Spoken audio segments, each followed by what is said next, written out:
Hello, all. CK back here with another episode of her Ongoing Candor, the podcast where your favorite blue collar muse, myself, talks about her spiritual work, and she doesn't care if anybody believes her or not. So yesterday, I posted "Save Shielded Joyous," and I struggled to keep it together because the goal of that episode was to articulate what I was keeping in my life and how I was moving forward.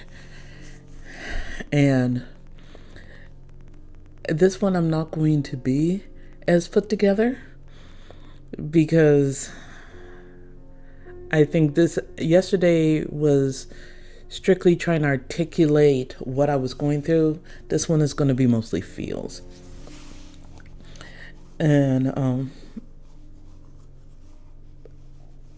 it's just hard. I hate it when I have to do these type of messages. And let me back up.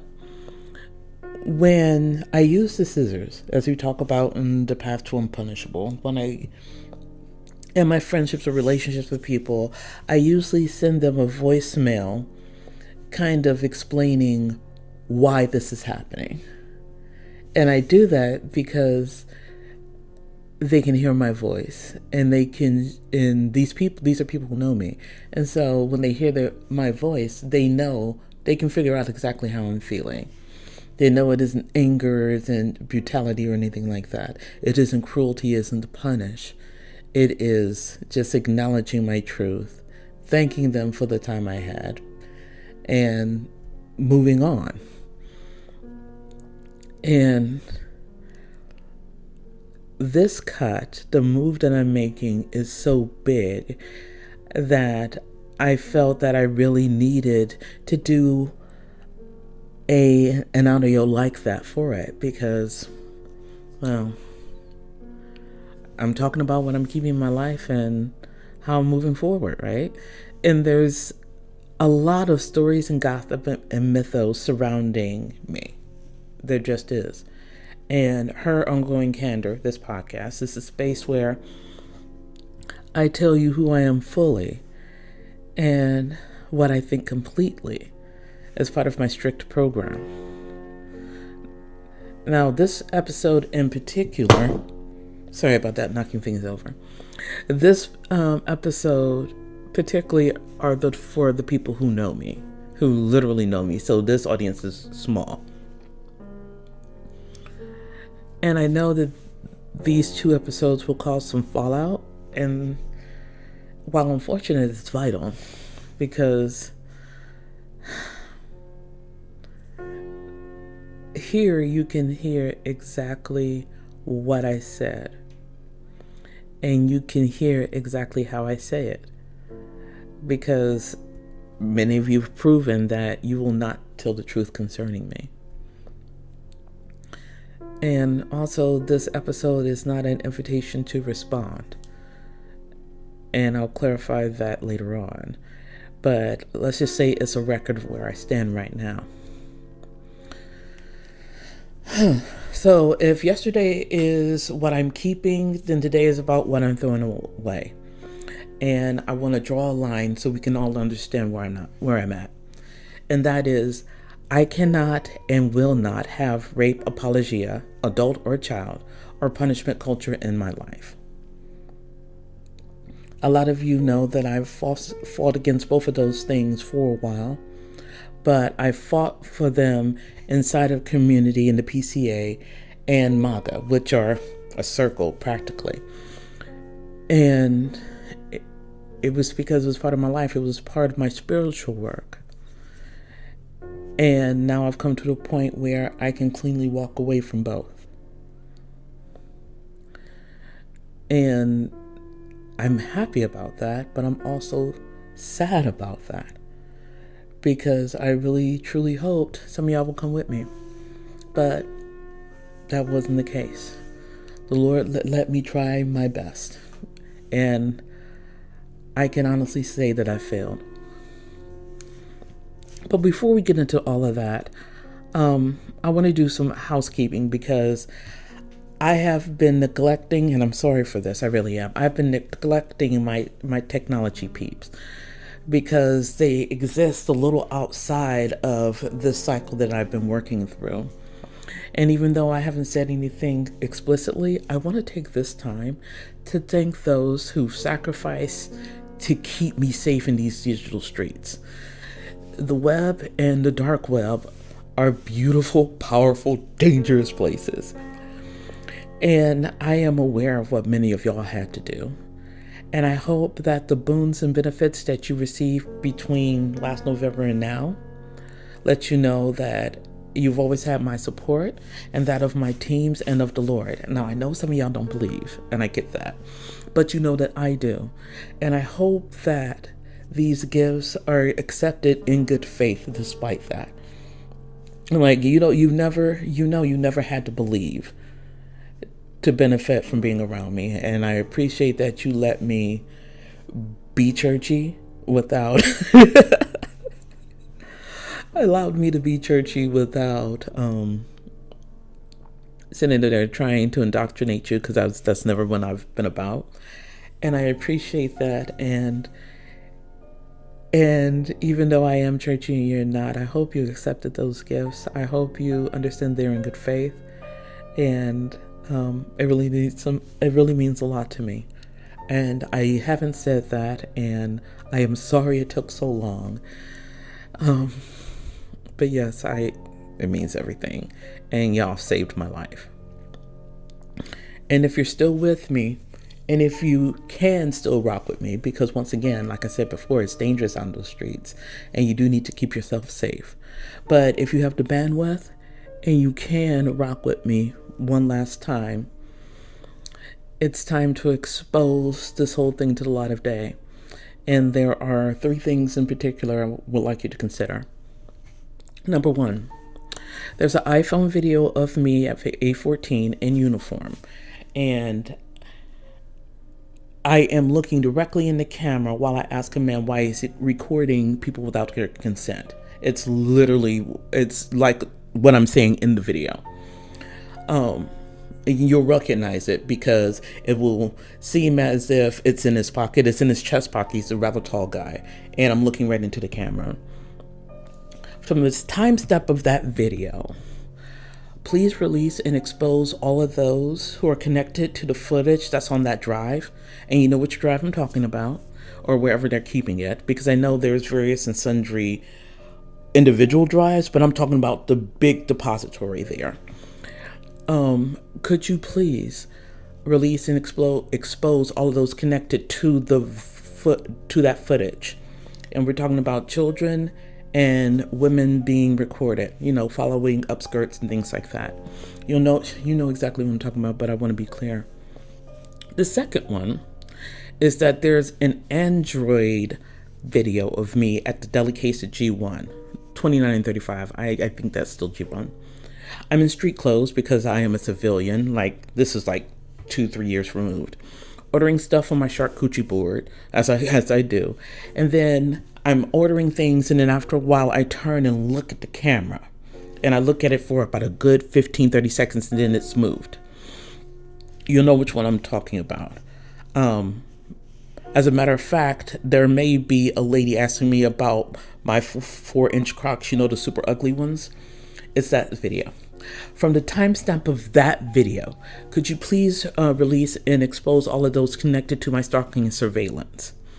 Some of that is on the same drive that I mentioned above, but I don't know exactly where all of that is. I appreciate that. And then the third one, on my TikTok account, there's a video featuring a piano, right? It's one of the top favorite videos of mine. People favor that one all the time. Sorry about that. I had those new chicken bacon ranch fries from Taco Bell, and it's been telling me about it ever since. It's been crazy. Anyway, from the timestamp of that video, could you track and expose all those connected with the money? And once you look at the video, you know what I'm talking about. Because some of my team is telling me that the money is in Bitcoin, and they either can't reach it or won't touch it. And then another portion of my team telling me it's an offshore account that they can't touch or can't reach. And I don't know which one it is, but I would love some clarity on that. Now, I understand that a vast majority of you cannot reach out to me directly, and that's fine because I'm not the person that will bring accountability. I'm not that person, but you know who or whom those people are. You know who you need to take it to for accountability. And I'm going to ask you again, please be safe and use good judgment, and I will continue to support you. And I thank you dearly because it is time.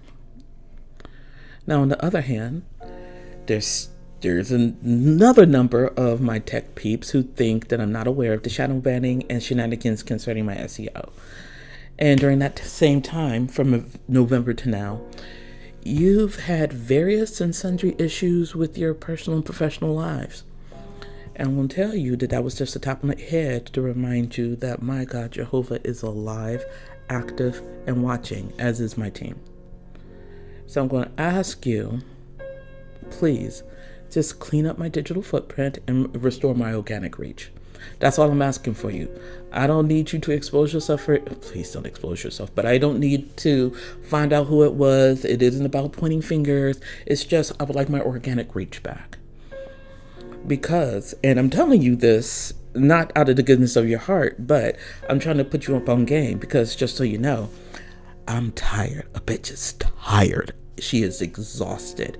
And it is 3 days. We're in our second full day of Lent.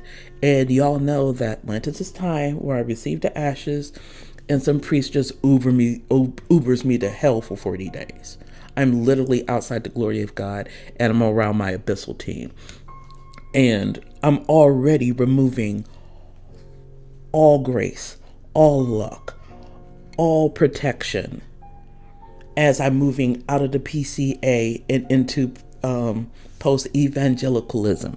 I'm gonna learn how to say that word. But as I move out of there, I'm removing all my protections from them. And so those taps on the head you've been receiving will turn into dick punches. For real though. And I'm letting you guys know this because it started on Ash Wednesday. The evening of Ash Wednesday. It started as soon as I got the ashes on my forehead. And that goes up for you, Alan. Yes, you. Because fuck you in particular. I saw you coming when I was at Resurrection, and I warned you then. But you thought it would be cute and a good idea to play up my face last Easter, especially after what happened to that boy. You saw what happened to that boy, and you still thought it was cute to sit up there and play your little game and play on my face. So, fuck you for real. Fuck you in particular. And I hope your stomach fell through your asshole when you puked when you found out that our Holy Father died the next morning like the Lord told me he would. I hope that for you. And for those who want to know, what the hell did he do? Ask him. Or better yet, ask the two men who was there. Because, as the title says, you saw, you knew, and you said nothing. Now, with that out of the way, why don't we go into the actual reason I'm here. Let's draw some lines in the sand. So, once again, I cannot and will not have rape apologia, either adult or child, or punishment culture in my life. And this will be an ongoing process for the rest of my life. And fighting rape apologia and the punishment culture is going to be part of my life work for the rest of my life. And so this is not, just one and done. This is cleaning out what I find are the main contributors in my life now. And right now that's MAGA in the PCA. So I know I've been using these phrases a lot, but I wanted to take a time to actually define them for you. So once again, we have an understanding of what I'm talking about, and so I'm clear. So Okay. Now that we've had the word from our fries, let's define this. Rape apologia, that's apologia, is any verbiage, behavior, belief, or system or systematic leaning that minimizes, excuses, justifies, normalizes, or deflects responsibility for sexual violence or abuse, and shifting the attention away from the damage done and onto anything other than the perpetrator's actions. All right? You don't have to explicitly approve of rape. That's not what we're talking about here. And many of you actually think it's bad in theory. But once people start talking about the damage, the harm, or any accountability, all of a sudden it's fucking, I don't know about any of that. And then comes this pattern I'm about to outline. And so we're clear, this is based on conversations I've had with y'all. This is based on 14 years of lived experience, okay? So, they usually come in pairs. It's minimizing the harm. Oh, it wasn't that bad. Or was it really that? Or it could have been worse. Or we've all had that happen to us. And then reframing the violence as misunderstanding or temptation. All right. Oh, it was a mistake. You overcome. You understand how boys are. You know, men have weaknesses. You know, God uses evil men. Stuff like that. And then it proceeds on to prioritizing reputation over safety. Do you want the whole neighborhood to know? We don't want to ruin lives. He has his whole life ahead of him. Don't want to throw away for 20 minutes of fun. Right? Or think of the church. Or you wouldn't want to dishonor the church's name, would you? Right? And then demanding silence or patience. Now's not the right time. We'll move that to another day. Can kicking is really big with y'all. Kicking the can, yeah. Or handle it private. We'll handle it privately, right? Now, Dobson, was it James Dobson? He was big for this part. And I could tell that your parents read that as a kid. Using forgiveness or grace to avoid responsibility. Your father is a sinful man, and you should leave that to God. You should sit up there and pray to God and pray for him to heal, and then pray God to forgive him and then leave it alone. No, you also need to call the cops. And this goes hand in hand with protecting the institution instead of the people, right? This is a cousin of what the family think is all about prioritizing reputation and looking righteous instead of actually being righteous, right? This would damage the reputation of the church. This will damage the reputation of the school. This will damage the reputation of this clique, right? Then there's the victim blaming and the slut shaming. Why were they there? Why did they say no? What was she wearing? Well, she knows she got them big titties, whatever, right? And then excusing the perpetrator. He didn't mean it. They were confused, or they're a good person otherwise, except for this one thing. Yes, they can be a good person, but also taking accountability, because that's what good people do. Good people take accountability. Good people take personal responsibility. Okay? Now that we've cleared that, we go on to punishment culture. And this is a social or institutional framework in which mistakes, naming harm, and dissent are primarily addressed through punishment, shame, exclusion, or coercion, right? And this is in opposed to taking accountability, trying to repair what was broken, prevention. It's more managing the issue instead of preventing it. And in punishment cultures, maintaining order, maintaining authority, maintaining reputation are vastly more valued than reducing harm or protecting people. And when I'm talking about that, it usually shows itself, with y'all, it usually shows itself as punishment being the default response. Either disciplining, telling people not to talk about things so you know what will happen, folks losing access, I ain't got time for it, or you don't take calls, or you don't accept meetings anymore, they stop playing basketball with you, all of that. And then using control tactics instead of caring, right? Because compliance is prioritized over understanding, healing, or prevention.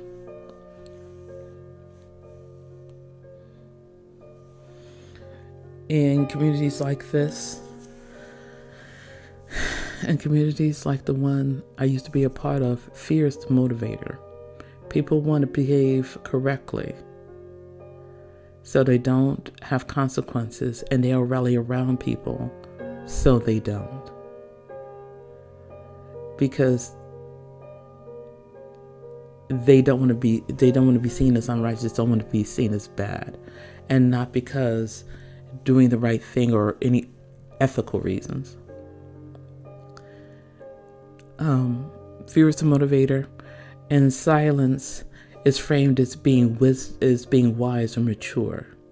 Knowing when to speak, knowing when to be quiet. That's another big thing. And speaking up is treated as disruptive.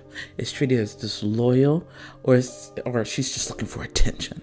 That's all it is. She just wants attention, right? And then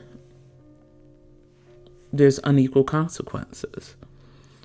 And that's what those with power are protected, right? And those without are punished. You see this a lot in this conversation we're having about immigration, right? But they're illegal. Yes, but it's a misdemeanor charge. They're literally powerful men raping children. And that's fine for you because he is upholding white supremacy. I'll get to that later on.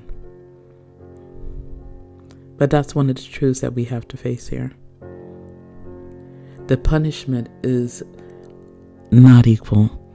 The consequences are not evil. And yet you still want to be seen as good people, which you are not. If you sit up there and say that, oh, he's an evil man, but the Lord uses evil people, he uses sinful men, that's because there is not a man on earth, and a man or woman on earth who isn't sinful. That's kind of the whole reason why the Lord sacrificed himself for us, because none of us could walk around and say we're not sinful. But on the other hand, the Lord consistently has held his leaders accountable. You want to talk about King David? He sent a whole ass prophet to him and then sent his family in disarray because he took and raped a woman and then found out she was pregnant and tried to kill her husband. And that was exactly how Nathan framed it when he went and talked to him. But when we try to have that conversation, you want to be an apologist for a rapist. Because the alternative is continued and faster. You lose control, or your illusion of control or superiority faster when you face it. Going back to my list, because I have notes here. Punishment culture focuses on individual failure instead of systematic harm. Well, there was one bad apple, but you don't want to dismantle the whole thing because, as Pam Bondi so eloquently put it, if we arrested everyone guilty in the Epstein files, the system would collapse. That was not only a campaign promise, but exactly what we want. We want the system to fail because the system is evil. But a lot of you don't want to look at that because the system is also the last foundational piece of white supremacy. And without that, you realize that you have to face consequences for your actions, and you don't want to do that. And while I understand it, it's inevitable. And then, finally, once again, reputation management over safety. This is where harm is minimalized or hidden, usually, at least in my lived experience, through willful ignorance. Nobody don't know shit until it's just hard to deny. And then you still try to deny it, and then you sit up there and villainize folks. And if you don't believe me, how many times I've been called a prostitute from the platform? How many times have I been called a prostitute from the pulpit, if you don't think that that is the case?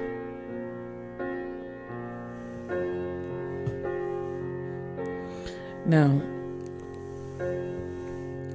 it is very easy to argue that this happens everywhere and you can't afford it completely, and that's absolutely true, right?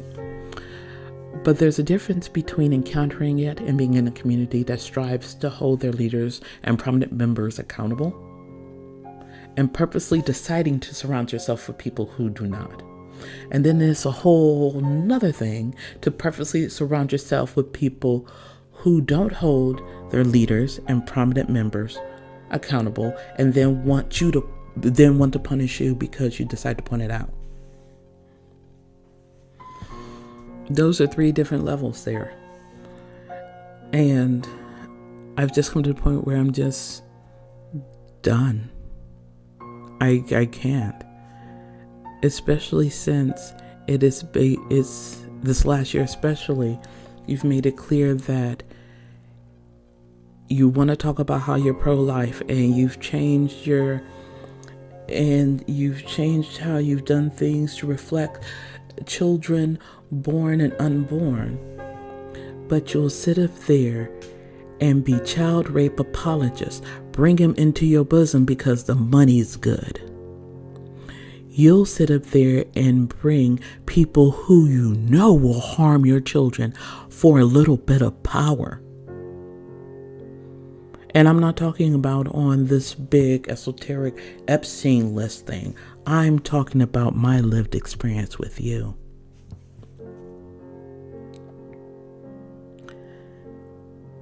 And at first, in 2016, when Trump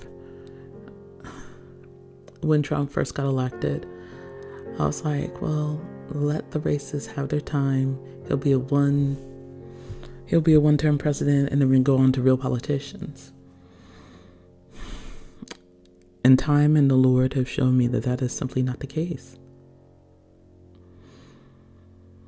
We were in his middle of his first term when the Lord showed me that not only is he going to come back after a time of relief, but then there would be a choice between him and someone else, and choosing him would cause the rapid deterioration. Oh my God, these words today. The rapid failing of white supremacy, because it was going to kill itself. And I talked about it, and I wasn't believed, because prophets never are. But I still held hope that when y'all saw practically what was going on, y'all would turn away, because you guys really are amazing. I really do like being around you. You guys are smart, savvy, a little dark. Love that. But as time went on, and as time continues to go on, you've made it clear that you will sell anything and everything to hold on to your whiteness and your illusion of control, because you don't really have it. You don't even have a God. You will sit up there and in the face of proof, your very eyes, you'll lie to yourself, and you will throw people in front of you to prevent being held accountable. You'll let people get sick right in front of you, you will let children die. Once again, we're not talking about some kind of esoteric, maybe if this happened or what would happen if this happened. It actually happened. And you actually let it happen. And it didn't turn your heart at all. The people you proclaimed to love and care for perished in front of you. And you would rather ignore it.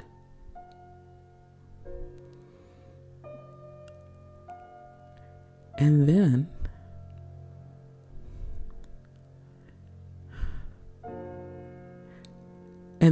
you continue to build this lie. And you refused until the very end to take accountability for your actions. You still was like, well, is there a way we can disregard what she's saying? Is there a way we can pretend like this isn't happening? What can we do to prevent it other than admitting we were wrong, taking accountability? You pray for reconciliation, but you refuse to repent. I can't be around that. And 99.99% of the time, someone doing this, because it ain't me, but someone doing this would simply be declaring their departure like they're at an airport. But unfortunately for me, this is the point where your luck has run out, where all the protection and covering and grace ends. Because when I leave, I take my protection with me. And after these 14 years, when the Lord asked me for my estimation, for my judgment, I said I had to walk away. And so I am. And will there still be an organization called the PCA? Yes, of course there will. But in 2 years' time, it will be vastly different.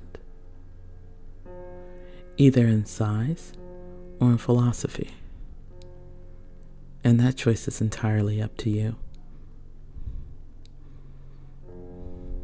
I'd much rather it be in philosophy. That's what I worked hard for. But you've chosen size. And so what will happen is that every protection will be removed and you will receive the full brunt of the consequences of your actions. It will be harder for you to gain the satisfaction that used to come so easily to you. It will be so much harder to wield the power that you're used to snapping your fingers and getting. It will become more and more difficult. And then people are going to leave. And those who stay, it will just get harder until they're grounded into a halt. And then from there, a new PCA will be born. But you don't have to believe me, because you never do. But it can never be said that you weren't warned. And just so you know, how does this look moving forward? Well, once again, for those who know me, you know that I really don't like being ugly. So if I can be found and if I can help, I will listen. I will hear you out, absolutely. And then I will tell you if I'm able to help and how I'm able to help. Because I really do want to help, because I don't want to see you hurt. But on the other hand, I'm not going to pretend like you're not a racist. I'm not going to pretend as if you're not a bigot. I'm not going to pretend like you will gladly sacrifice your children's safety in order to have money or power or status. I'm not going to lie. And I will also set up boundaries that reflect that. And if you get angry about it, I will just remove you, because a person who apologized for a child rapist, a child abuser, who uses punishment to sit up there and keep people in line, their opinions don't have weight. They really don't. And I want to be around people that I can feel safe around. And that isn't this anymore. So if we're understanding clear on that, I'm more than happy to help you if you can find me. But for now, I'm going to stay in my little cubby hole. And I'm going to heal. And I'm going to learn how to say post-evangelicalism. That word. Talk to you soon.